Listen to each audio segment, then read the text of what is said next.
Iya, tadi saksi anak kan sudah diperiksa. Intinya bahwa saksi itu kan tidak bisa dikategorikan sebagai saksi karena dia tidak memenuhi syarat sebagai keterangan saksi karena tidak disumpah kan. Nah, dari beberapa anak tadi kami periksa, akhirnya kami bisa temukan fakta ya. Fakta bahwa pertama banyak keterangannya dalam BAP itu tidak sesuai dengan yang disampaikan di mana di persidangan tadi. Misalnya seperti masalah jam. Di BAP DAPA mengatakan jam 10. Itu kemudian di sini menyatakan lagi bahwa dia dipukul jam 8.30. Kemudian dua anak tadi ada satu juga menyatakan lagi jam 10. Kemudian yang satu saksi tadi yang terakhir juga mengatakan tidak tahu. Padahal di kepolisian mereka sama-sama ini menyatakan bahwa jam 10. Selain itu apa lagi? Nah, yang menarik tadi masalah pukulan ya, masalah pukulan. Kan tadi terungkap fakta bahwa katanya Dalfa dipukul itu lagi dalam posisi berdiri kan, posisi berdiri. Di depannya ada meja dan di belakangnya ada kursi, kan? Nah kursi itu setinggi bahu kalau dia duduk. Jadi kalau dia berdiri, kursi itu tentu menutupi pahanya, kan? Nah kalau kita lihat luka itu, kan itu lukanya sejajar toh, sejajar di paha.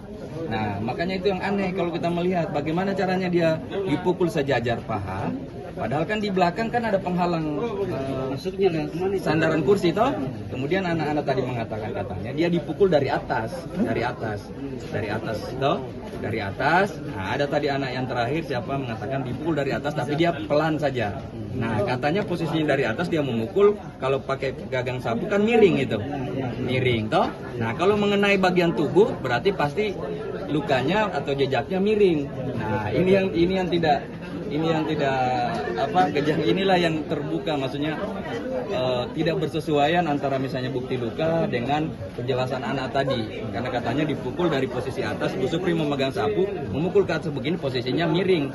Nah, bahkan anak tadi yang mengatakan ada yang terakhir tadi kayak Dalfa dengan ada satu anak katanya nggak kena gagang sapu, kena sapu di bagian tengah.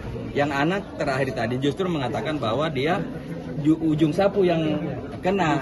Nah, sehingga memang banyak sebenarnya keterangan yang miss. Makanya kenapa dari awal kami menyaksikan keterangan anak ini sebagai dasar dari pada kepolisian dan kejaksaan untuk menetapkan tersangka. Karena ya kita bisa lihat ada mana tadi dokumennya di mana tadi. Nah, itu luka tuh kelihatan tuh. Diangkat Pak, diangkat. Ngeri lukanya. Ya lukanya sejajar tuh. Ini paha depan atau paha belakang? Belakang.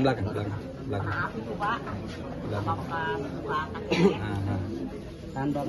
Ya. Toh? Jadi kan kita bisa lihat tuh sejajar tuh. Sejajar ini anu.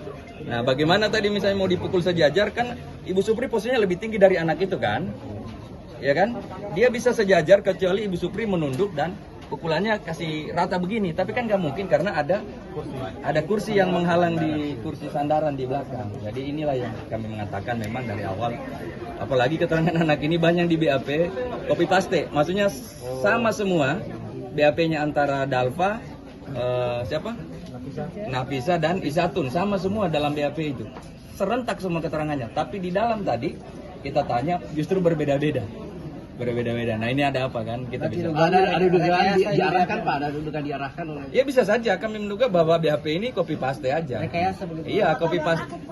Ah, copy paste kan? Copy paste. Nah, sama juga tadi.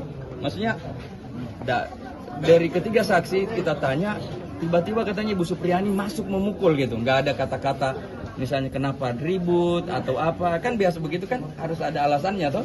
Tiba-tiba katanya dia masuk kemudian pukul Dalfa lagi berdiri di depan meja ya kan. Terus tadi waktu dipukul Dalfa tidak ada yang dengar dia menjerit atau baik itu Dalfa sudah mengatakan tidak ada menjerit. Kemudian juga yang lain juga tadi saksi dua tidak ada menjerit atau kesakitan. Padahal kalau kita lihat dampak anunya ini kan dengan luka begini misalnya dipukul kan pasti ada ceritan misalnya atau ya paling tidak berteriak lah begitu. Jadi ini termasuk tadi yang terakhir bahwa dia tidak dengar sapu itu bunyi. Itu tidak ada yang bunyi, maksudnya dia dipukul bunyi nggak ada kedengaran ya. Jadi memang dari awal kami meragukan keterangan saksi ya, nanti tinggal kita lihat pembuktian selanjutnya. JPU ada berapa saksi Pak ini? Tinggal 5. Nah, 5 ini tidak melihat langsung. Oh, ada satu yang ada di Bu Lilis itu. Nanti kita dengar keterangannya. Karena keterangan Ibu Lilis dari awal mengatakan dia ada di ruangan situ, tidak pernah keluar. Pada saat kejadian. Iya, dan tidak ada pemukulan. Nanti kita dengar keterangan Ibu Lilis. Kapan itu? Hah? Kapan itu? Besok. Jam 9. Nah, besok kan sudah bisa terbuka untuk umum. Jadi kita bisa dengar semua. Nah, karena tadi kan tertutup karena saksi anak, ya. Ya. Oke?